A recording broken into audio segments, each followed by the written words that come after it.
पश्चिम Asia में चल रहा युद्ध अब केवल ईरान, अमेरिका और इजराइल तक सीमित नहीं रह गया है। इसका असर अब पूरी दुनिया के व्यापार, ऊर्जा, सुरक्षा और समुद्री मार्गों पर साफ दिखाई देने लगा है। पिछले कुछ हफ्तों से दुनिया की नजरें हॉर्मुज स्ट्रेट पर टिकी थी, जहां ईरान और अमेरिका के बीच बढ़ते सैन्य तनाव ने तेल की सप्लाई को प्रभावित किया। लेकिन अब इस संकट ने एक नया और कहीं ज्यादा खतरनाक मोड़ ले लिया है। यमन के हूती विद्रोहियों ने सऊदी अरब के खिलाफ तत्काल प्रभाव से समुद्री नाकेबंदी की घोषणा की है। अगर ये नाकेबंदी लंबे समय तक जारी रहती है तो इसका असर केवल मध्य पूर्व तक सीमित नहीं रहेगा, बल्कि एशिया, यूरोप और अफ्रीका की अर्थव्यवस्थाओं तक महसूस किया जाएगा। सबसे बड़ी चिंता यह है कि अब दुनिया के दो सबसे महत्वपूर्ण समुद्री व्यापार मार्ग, हॉर्मुज स्ट्रेट और बाब अल मंदेब स्ट्रेट, दोनों एक साथ संकट के घेरे में आते दिखाई दे रहे हैं। हूती विद्रोहियों ने दावा किया है कि सऊदी अरब ने लंबे समय से उनके नियंत्रण वाले बंदरगाहों और हवाई अड्डों की घेराबंदी कर रखी है, जिससे यमन के हूती नियंत्रण इलाकों में जरूरी सामान, ईंधन और राहत सामग्री पहुंचने में मुश्किलें आ रही हैं। इसी के जवाब में हूती संगठन ने आंख के बदले आंख की नीति अपनाते हुए सऊदी अरब के खिलाफ समुद्री प्रतिबंध लागू करने का ऐलान किया है। संगठन के सैन्य प्रवक्ता यहाया सरी ने कहा है कि अब सऊदी अरब से जुड़े समुद्री मार्गों पर दबाव बनाया जाएगा और लाल सागर में उसकी गतिविधियों को निशाना बनाया जाएगा। इसके बाद कई अंतर्राष्ट्रीय शिपिंग कंपनियों ने अपने जहाजों के रूट बदलने शुरू कर दिए हैं और खबरें सामने आई हैं कि कम से कम 3 बड़े तेल टैंकरों ने संभावित हमले के खतरे को देखते हुए अपना रास्ता बदल लिया। इसके अलावा हूतियों ने दावा किया कि उन्होंने 2 वाणिज्य जहाजों में आग लगा दी। भले ही इन दावों की स्वतंत्र पुष्टि हर मामले में ना हुई हो, लेकिन केवल इस तरह की धमकियों ने ही वैश्विक शिपिंग उद्योग की चिंता बढ़ा दी है। इस पूरे घटनाक्रम को समझने के लिए बाब अल मंदेब स्ट्रेट की रणनीतिक अहमियत को समझना बेहद जरूरी है। बाब अल मंदेब स्ट्रेट लाल सागर का दक्षिणी प्रवेश द्वार है। ये लाल सागर को अदन की खाड़ी और फिर हिंद महासागर से जोड़ता है और इसके एक तरफ यमन है, जबकि दूसरी तरफ जिबूती और इरिट्रिया स्थित है। यही वो संकरा समुद्री रास्ता है जिससे होकर स्वेज नहर के जरिए यूरोप, एशिया और अफ्रीका के बीच आने जाने वाला बड़ा समुद्री व्यापार गुजरता है और दुनिया का एक महत्वपूर्ण हिस्सा इसी मार्ग पर निर्भर करता है। एशिया से यूरोप जाने वाले कंटेनर जहाज, तेल टैंकर, गैस ले जाने वाले जहाज और भारी मालवाहक पोत इसी रास्ते से होकर गुजरते हैं और अगर ये मार्ग बाधित होता है तो जहाजों को अफ्रीका के दक्षिणी सिरे कैप ऑफ गुड होप का लंबा रास्ता अपनाना पड़ता है, जिससे यात्रा कई दिनों नहीं बल्कि कई हफ्तों तक लंबी हो सकती है और इससे ईंधन खर्च बढ़ेगा, बीमा महंगा होगा, सामान की कीमतें बढ़ जाएंगी। दरअसल अभी तक दुनिया की सबसे बड़ी चिंता हॉर्मुज स्ट्रेट थी और अब खाड़ी देशों से निकलने वाला अधिकांश कच्चा तेल इसी रास्ते से दुनिया तक पहुंचता है। भारत, चीन, जापान, दक्षिणी कोरिया और यूरोप के कई देश ऊर्जा के लिए इस मार्ग पर निर्भर हैं और अमेरिका और ईरान के बीच बढ़ते तनाव के कारण पहले ही यहां जहाजों की आवाजाही प्रभावित हुई है।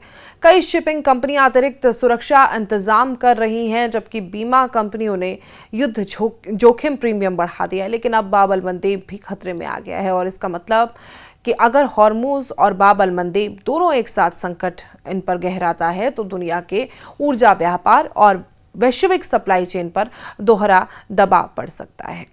भारत के लिए यह स्थिति विशेष रूप से महत्वपूर्ण है। भारत अपनी ऊर्जा जरूरतों का बड़ा हिस्सा खाड़ी देशों से आयात करता है। सऊदी अरब, इराक, संयुक्त अरब अमीरात, कुवैत और कतर से आने वाला कच्चा तेल और एलएनजी मुख्य रूप से हॉर्मुज स्ट्रेट से होकर भारत पहुंचता है। वहीं रूस से आने वाले कुछ तेल और यूरोप के साथ भारत का बड़ा समुद्री व्यापार लाल सागर और बाब अल मंदेब के रास्ते होता है और अगर दोनों समुद्री मार्ग प्रभावित होते हैं तो भारत को केवल महंगा तेल ही नहीं बल्कि कंटेनर शिपिंग की लागत, बीमा प्रीमियम, आयात निर्यात के बढ़े हुए खर्च का भी सामना करना पड़ सकता है। इसका असर पेट्रोल, डीजल, गैस, खाद्य पदार्थों, इलेक्ट्रॉनिक सामान और अन्य आयातित वस्तुओं की कीमतों पर भी पड़ सकता है। यूरोप के लिए खतरा शायद और भी बड़ा हो। स्वेज नहर यूरोप की अर्थव्यवस्था की जीवन रेखा मानी जाती है। एशिया से आने वाला अधिकांश सामान इसी रास्ते से यूरोप पहुंचता है और अगर बाब अल मंदेब में जहाजों की आवाजाही रुकती है तो ये स्वेज नहर का महत्व भी काफी हद तक प्रभावित हो जाएगा। ऐसे में जहाजों को अफ्रीका का लंबा चक्कर लगाना पड़ेगा, जिससे समय और लागत दोनों बढ़ जाएंगी और इसका असर यूरोप में महंगाई, ऊर्जा संकट और औद्योगिक उत्पादन पर पड़ेगा। हूती विद्रोहियों की क्षमता को हल्के में नहीं लिया जा सकता।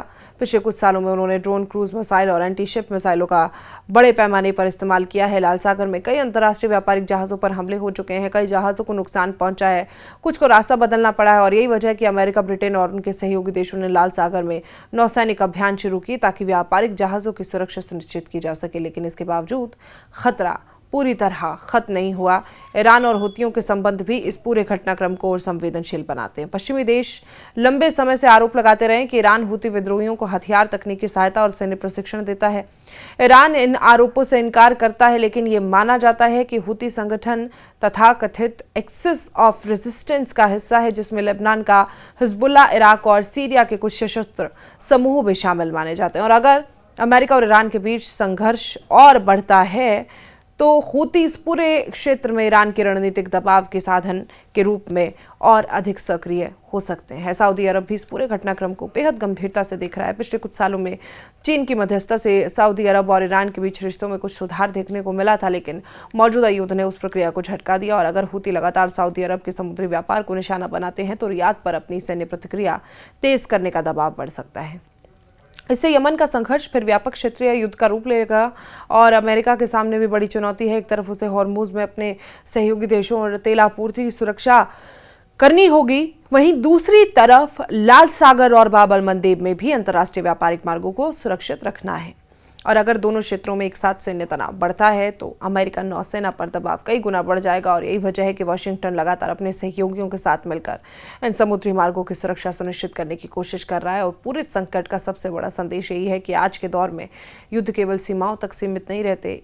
एक स्ट्रेट में बढ़ा तनाव हजारों किलोमीटर दूर बैठे देशों की अर्थव्यवस्था, उद्योग और व्यापार और आम लोगों की जेब पर असर डाल सकता है। और अगर हॉर्मुज और बाब अल मंदेब दोनों समुद्री मार्ग लंबे समय तक असुरक्षित बने रहे तो इसका असर केवल तेल की कीमतों तक सीमित नहीं रहेगा, बल्कि वैश्विक सप्लाई चेन, खाद्य सुरक्षा, समुद्री व्यापार और विश्व अर्थव्यवस्था पर भी गहरा पड़ सकता है। यानी सवाल अब केवल ईरान और अमेरिका के युद्ध का नहीं है। असली चिंता यह है कि क्या दुनिया के दो सबसे अहम समुद्री व्यापारिक गलियारे एक साथ संकट में फंसते जा रहे हैं। अगर ऐसा हुआ तो इसका असर केवल मध्य पूर्व नहीं बल्कि भारत, यूरोप, एशिया और पूरे वैश्विक अर्थव्यवस्था को लंबे समय तक झेलना पड़ सकता है।